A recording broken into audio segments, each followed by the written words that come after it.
God, there's nothing like a new camera release, is there? Nowadays, we are absolutely spoiled for choice. I believe for most people that actually upgrading your camera doesn't change your projects that much. That's why for me, upgrading to the Sony A6700 is not worth it. My A camera is the Pocket 6K Pro, and I love it. The image that comes out of it is great. It is a beautiful camera. For sure, it has some quirks, but for the quality of the image, it's worth the trade-off. I also have a C100 Mark II, which I love, and an EOS R, which is what the A6700 would replace for that sort of hybrid shooting role. Sony's new release is objectively a great camera. It has a bunch of new features, AI autofocus, but also the sensor from the FX30, so you know you're getting a good image. I was watching some launch videos and reviews and thinking, wow, yeah, this camera's great. And then I realised there are 3 factors to keep in mind when looking to buy a new camera, especially if you're trying to improve your videos. And the first one was, what problem is it solving? What is it about your current setup that would really improve by having a new camera? Is it just the image quality? Do you need super smooth and fast autofocus? Because in reality, any camera from the last few years can create astounding images. So much of what makes a good image isn't just the sensor. It's the lens, the composition, the lighting. Before jumping in and ordering the Sony A6700, really look at your current setup and think, what is my weakest area? Is it audio? You might be lacking wireless microphones or a proper shotgun microphone. Or is it your lighting? Are your lights not powerful enough? Do you not have the modifiers to shape the light the way you want to? There are so many different ways of improving your projects, especially by working on your creativity or storytelling. So before you pull the trigger on your next camera purchase, whether it's the A6700 or a different one, try shooting 3 more projects and see, is that camera body actually a necessity, or is there something else that you can do to improve? Now the hype machine for product showcasing online is wild. There's so many people sharing their love of tech and cameras online that it can be really easy to slip into an echo chamber where all you hear is these positive things about new tech and you just want to rush in and buy it. This can be countered by showing some of the negatives, like the A6700's overheating issues.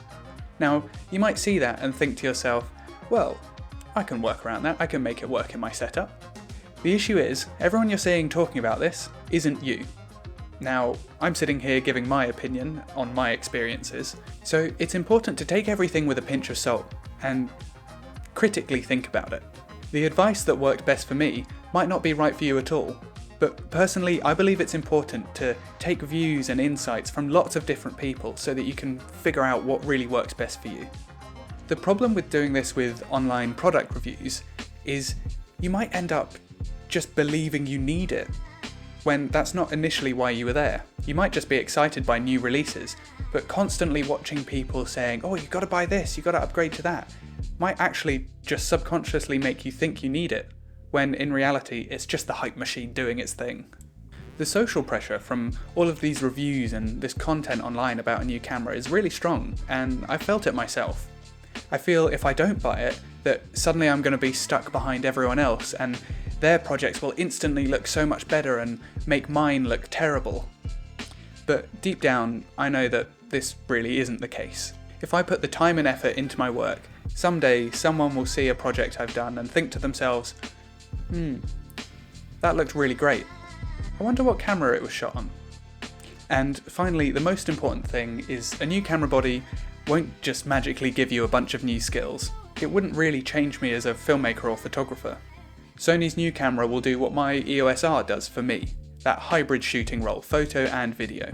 And yes, now my EOS R is getting a bit older, the A6700 will do almost everything better. But that's on the technical side, not the creative side. I know there's more I can be doing to push myself creatively. There are still so many areas in my work that I want to improve.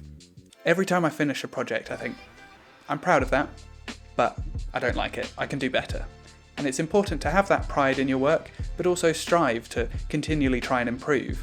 Buying a new camera body can feel like an instant bump in that quality, and yes, I've improved loads, but in reality, actually, maybe with some more resolution or a higher dynamic range, the image looks a bit prettier. But if the story's still kind of rubbish, then was it really worth it? So at the end of the day, the A6700, it's just not for me. It might be right for you, it might not. I know that I've got decent cameras that I can continue doing my work, and I've really got the capacity and willingness to improve all of the aspects of what I do, not just the resolution that I shoot at.